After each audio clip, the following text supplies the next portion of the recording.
The finger comes before the words. One long, manicured finger pointed straight down at the marble floor, not a request, not a suggestion. A command delivered the way you point at a dog that made a mess. Every inch, Maya says. And if I can see my reflection before my 9 o'clock, maybe I'll let you keep the contract. Margaret does not flinch. She wraps both hands around the mop handle, 68 years old, knuckles swollen, back bent at an angle that would break a younger woman, and she pulls the mop in one long, slow stroke across the floor. The marble is already clean, has been clean since 6 that morning. Maya knows this. That is exactly why she is doing it.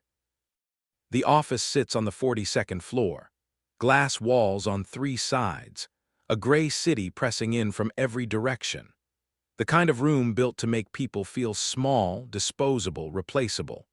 Maya Hawke stands at the center of it in a tailored black blazer, a diamond brooch catching the light on her lapel, heels that cost more than Margaret's monthly check. She looks like she owns every molecule of air in this building. She is 29 years old. She has been CEO for exactly 4 months. And she has not said a single word to Margaret in 6 weeks, not a good morning, not a thank you, not even an acknowledgement that another human being is in the room until today, until this moment, until she decided that the fastest way to feel powerful was to press her heel on someone who couldn't press back. That was her first mistake. Margaret keeps mopping, her face gives nothing. Her eyes stay on the floor. But inside that stillness, inside that silence that Maya reads as defeat, something else entirely is moving, calculating, waiting.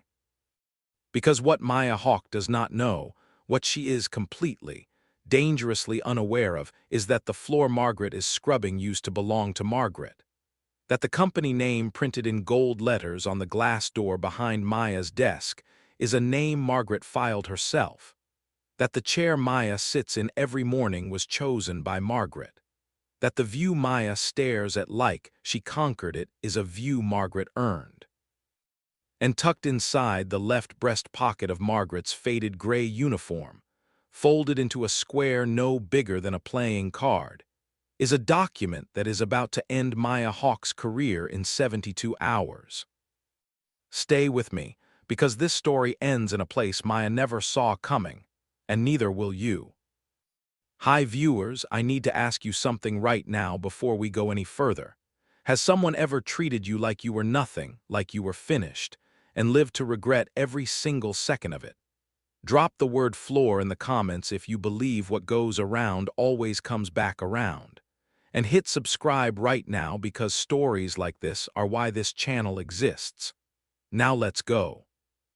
Maya glances at her phone, dismisses something, looks back at Margaret one last time. Be gone before the board arrives, she says. I don't want them seeing the help. The door clicks shut behind her. The room goes quiet. Margaret straightens up slowly. She reaches into her left pocket, unfolds the small square of paper, reads the single line on it, a name, a time, a room number, and folds it back. She had planned to wait 1 more week. Maya Hawke just moved the timeline up. 3 floors below, in a conference room that smells like stale coffee and quiet desperation, a man named Elliot Cross is staring at a document he has read 40 times and still cannot believe. Elliot is 44 years old. His real estate and tech portfolio is valued publicly at $1.3 billion. He did not build it alone, and he has never forgotten the woman who made the first phone call that kept him from losing everything 17 years ago. A woman named Margaret Cole who wired him $40,000 from her personal account with a note that said simply, "Smart people don't quit." He paid the money back inside 2 years. But the debt he carries is not the kind that gets paid back with a wire transfer. He has been in this building for 4 days. His legal team flagged an acquisition target 6 months ago, a mid-sized tech firm generating $11 million annually in licensing revenue. Standard acquisition review.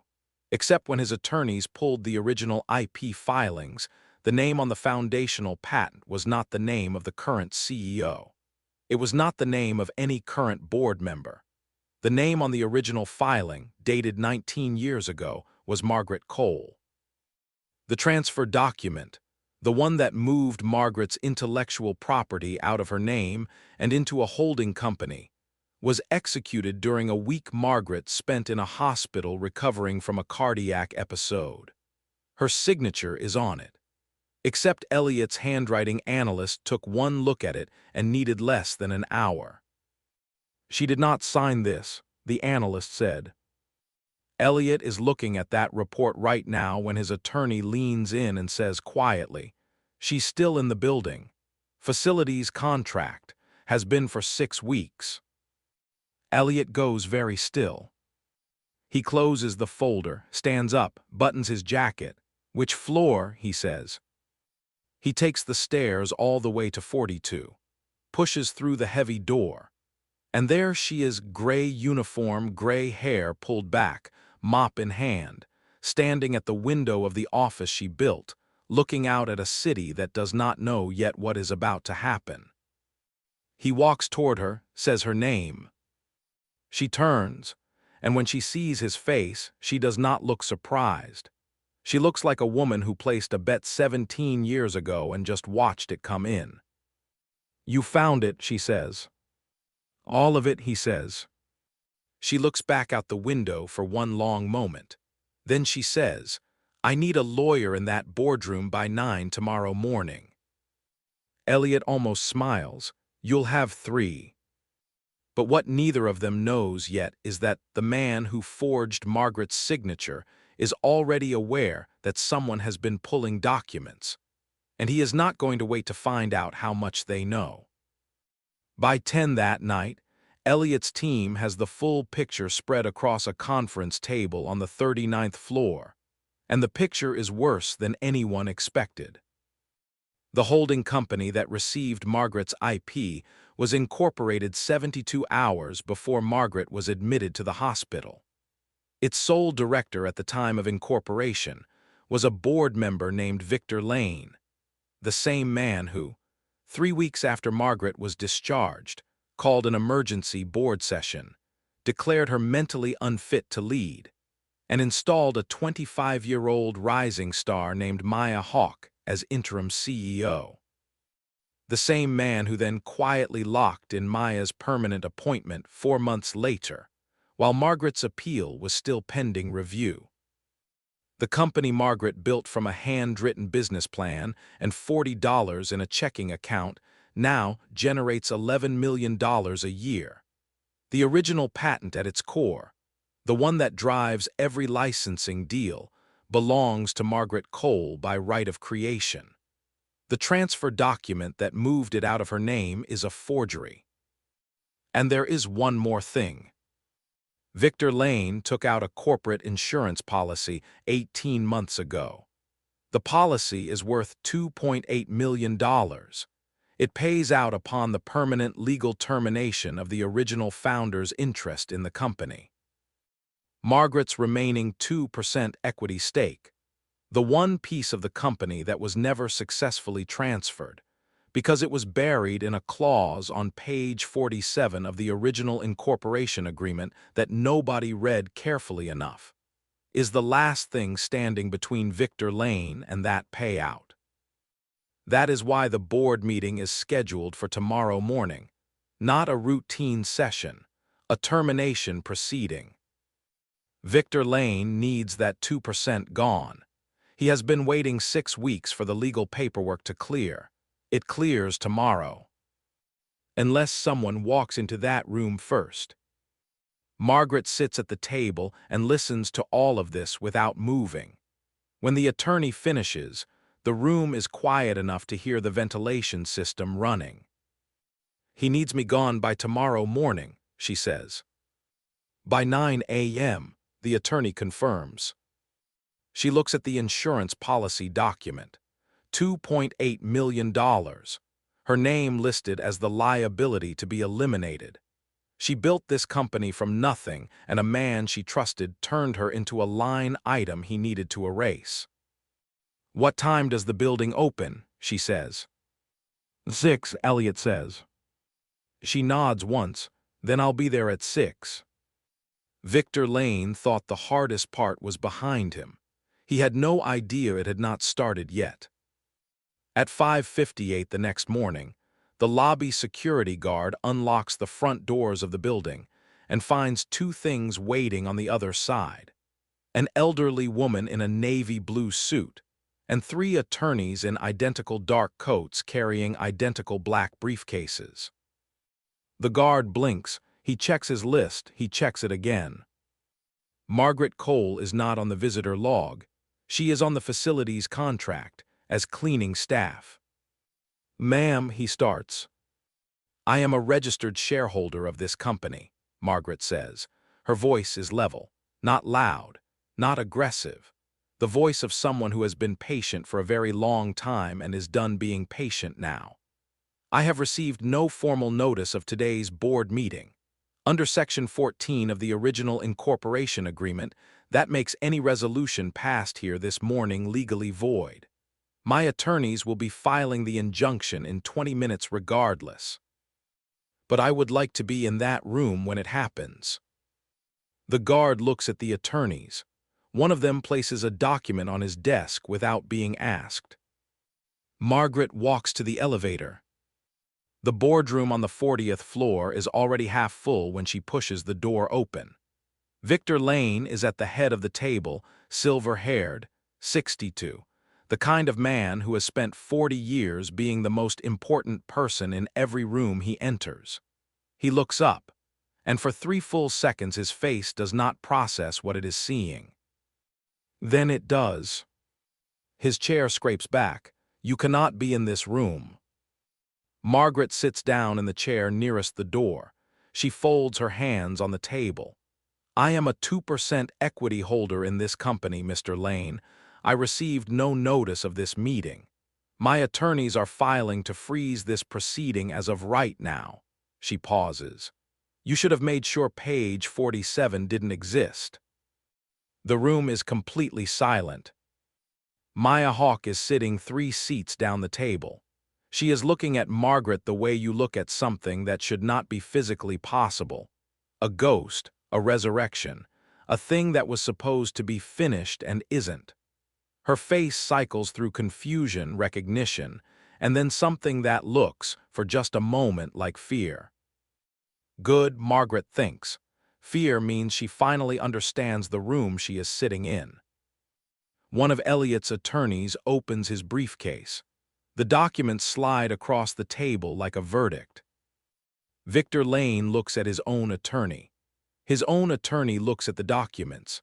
And in the silence that follows, the entire power structure of the room shifts, not loudly, not dramatically, just decisively, the way a tide turns.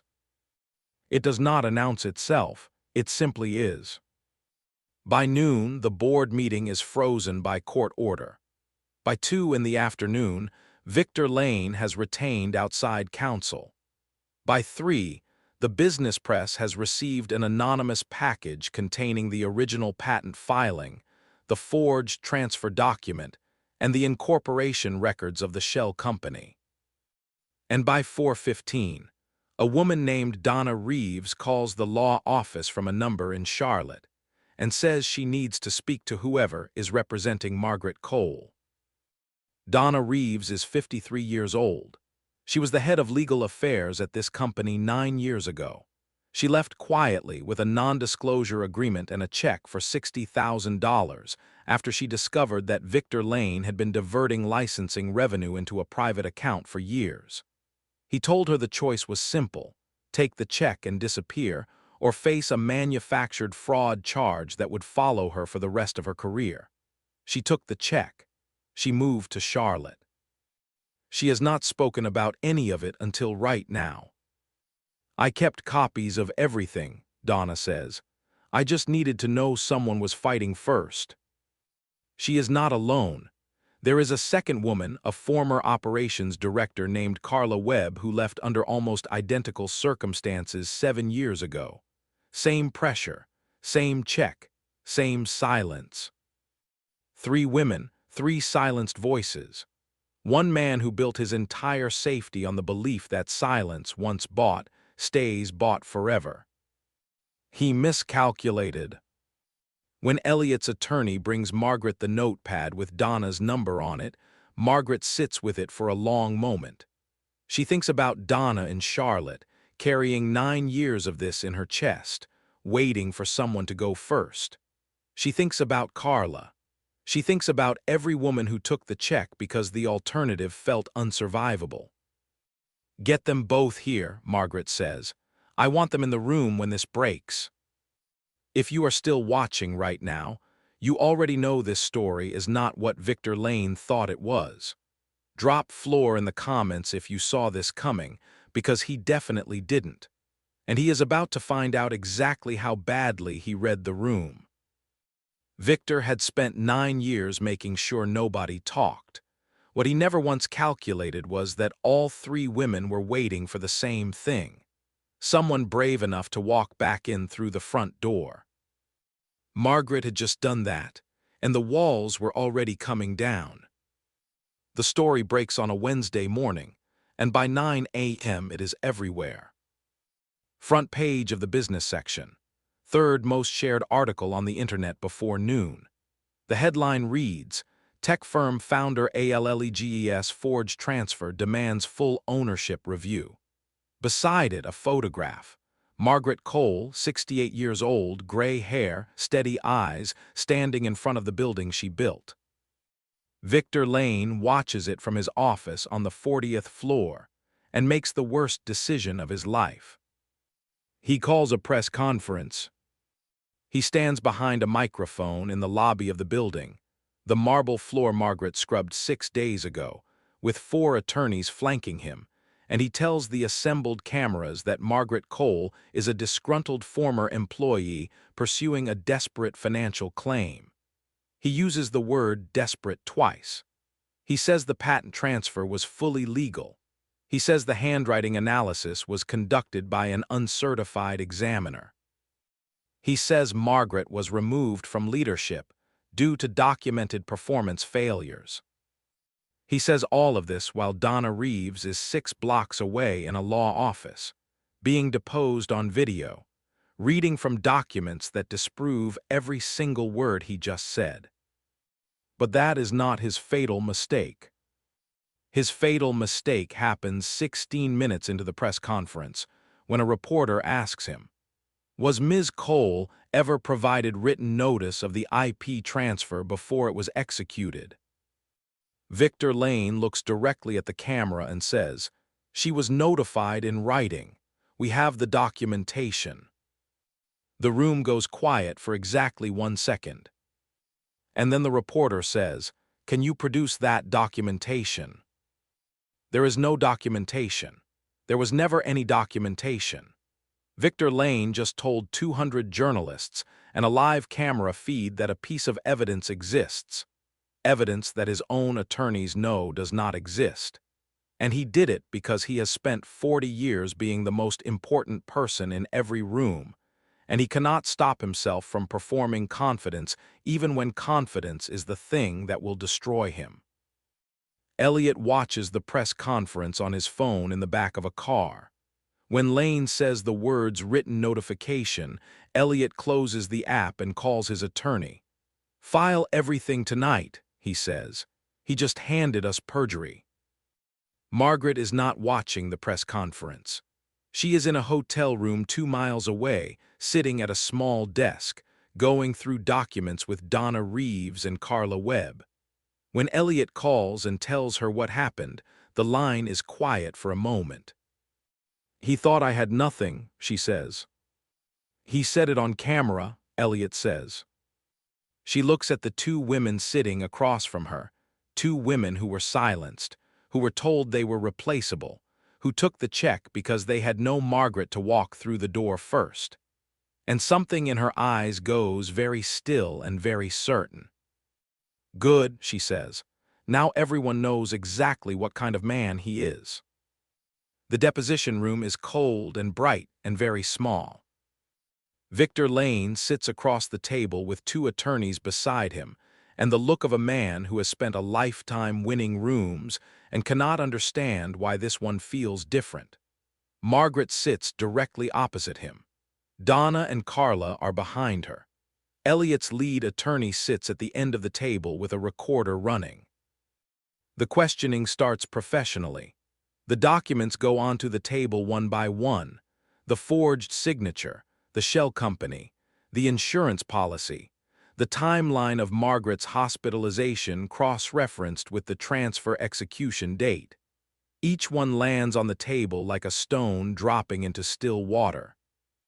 Victor Lane's attorney objects to everything. Victor Lane answers in short, controlled sentences. For 40 minutes he holds the mask in place, calm, credible, the picture of a man with nothing to hide. Then Margaret speaks. She does not raise her voice. She does not lean forward. She simply picks up the copy of the original insurance policy and reads the payout clause out loud, word by word, ending with the number. $2.8 million payable upon the permanent legal termination of the original founder's interest. You needed me gone, she says. Not retired, not bought out, gone, before I could file. Before anyone could look at page 47. You needed me to disappear, and you needed it done while I was in a hospital bed. She puts the document down. So you forged my name, and you bet that a 68-year-old woman mopping floors would never find her way back into this room. The silence is absolute. Victor Lane's mask comes off so fast it is almost physical. His jaw tightens. His eyes go flat and cold. And then he leans forward and says, in a voice stripped of every pretense, every performance, every cultivated hour of public charm, "You had an idea and a piece of paper. I turned it into $11 million a year. You were done. You were always going to be done. The only mistake I made was not making it permanent the first time." His attorney grabs his arm, too late. The recorder on the table has been running since the moment they sat down. Time-stamped, admissible, complete. Financial motive stated in his own words. Premeditation confirmed by his own mouth. Contempt for the woman he wronged delivered directly to her face. Victor Lane stares at the recorder, and in his eyes, for the very first time, something that looks exactly like understanding arrives. Margaret stands up, smooths her jacket, looks at him one last time. "Thank you," she says quietly, then she walks out. The courtroom is full on verdict day. Donna Reeves sits in the third row. Carla Webb beside her. Elliot Cross in the back against the wall, watching Margaret the way you watch someone you have believed in for a very long time finally receive what they were always owed. The defense tried everything. They called Margaret bitter, called Donna and Carla opportunists, called Elliot's involvement a billionaire with a personal agenda trying to strip a legitimate company from its leadership. They put character witnesses on the stand who described Victor Lane as a visionary, a mentor, a builder.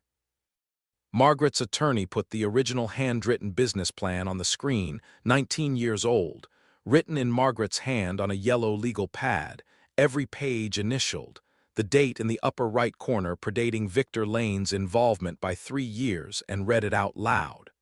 Line by line. The vision, the structure, the exact patent claim that now drives $11 million in annual revenue. Then he put the deposition recording on. The courtroom heard Victor Lane's voice say, "The only mistake I made was not making it permanent the first time." The jury takes 3 hours and 40 minutes. Guilty, fraud, forgery, criminal misappropriation of intellectual property, breach of fiduciary duty. Victor Lane is sentenced to 13 years in federal prison. No possibility of parole for the first 8. His personal assets, including a 9% equity stake in the company, are frozen pending full restitution to Margaret Cole. The board members who knew about the forged transfer and stayed silent resign before the sentence is finished being read. Maya Hawke is removed as CEO by court order effective immediately. She is not charged criminally. She cooperates with investigators. She gives a statement through her attorney. It contains the words, "I did not fully understand what I was part of." Whether that is true is between Maya and whatever she sees when she looks in the mirror. When the gavel comes down, the courtroom stays quiet for a moment. Not the quiet of shock. The quiet of something enormous and long overdue settling into its rightful place. Margaret does not stand up. She does not raise her fist. She sits completely still with her hands flat on the table in front of her, and she breathes one long, slow breath, the way a person breathes when a weight they have been carrying for 6 years finally lifts off their chest. Donna Reeves reaches forward from the row behind her and puts her hand on Margaret's shoulder. Carla does the same. 3 women, 3 silences, all of them still here, all of them still standing. 6 days after the verdict, Margaret Cole walks into the building for the first time as its returning CEO. She is wearing the navy suit, the same one. Elliot had it pressed and waiting at her hotel door that morning without saying a word about it. The lobby has the same marble floors, the same gold letters on the glass, the same high ceiling that makes sound echo in a particular way she has not heard in 6 years. Margaret stops in the middle of the lobby and listens to it. Then she walks to the elevator and presses 42. The boardroom has been cleared. New chairs, new table, same window. Margaret walks to the window and looks at the city the same way she looked at it for 19 years, like it is something she is in conversation with, not something she conquered. Just the city, just the view, just the world continuing to move the way it always does. There is a cleaning cart in the corner of the hallway outside. Someone left it there by accident. Margaret looks at it through the glass wall for a moment. Then she goes back to the window. Elliot is already seated when the board members file in. He is there as a minority investor, not a director, not a decision-maker, and he made sure that distinction was built into every document before Margaret signed anything. He understood the difference between showing up and taking over. He had always understood that difference. Margaret stands at the head of the table and looks at the faces in front of her. Some she hired herself years ago, some she is meeting for the first time, all of them knowing exactly what it took to get to this morning. "This company was built on a yellow legal pad," she says. "That is not a metaphor, it is a fact. And everything we do from this morning forward starts from what was actually built and by whom. I want that understood before we open a single file." Nobody argues, nobody speaks. The room simply nods. After the meeting in the parking garage, Elliot walks beside her without saying anything for a long time. When they reach her car, he says, "You never needed rescuing." She thinks about that, about the 6 weeks with the mop, about the hotel room with Donna and Carla and the documents spread across the bed, about the deposition table and Victor Lane's face the moment he understood the recorder had been running. "I needed someone to believe it was worth fighting," she says. "That's a different thing." He nods. "Yeah," he says, "it is." She gets in the car. On the passenger seat, her granddaughter left a drawing that morning, a building, colored in crayon with a stick figure at the very top. The stick figure has gray hair. Underneath it, in 6-year-old handwriting, it says, "Grandma's work." Margaret sits with it in her hands for a moment. Then she starts the car and drives home. 3 years later, the company posts its highest revenue quarter in its history, $14.2 million in licensing revenue, a record. The headline in the trade press reads, Coal-led firm sets third consecutive growth record. The photograph beside it shows Margaret at the head of a conference table, laughing at something off camera. Gray hair, clear eyes, the look of a woman who is exactly where she is supposed to be. Donna Reeves is the chief financial officer. She flew in from Charlotte the week after the verdict and never went back. Carla Webb heads operations. Three women who were silenced, who were paid to disappear, who waited years for someone to go first, now running the company that tried to erase all of them. Victor Lane is in a federal facility in Ohio. Year 3 of 13. His name no longer appears in any business publication.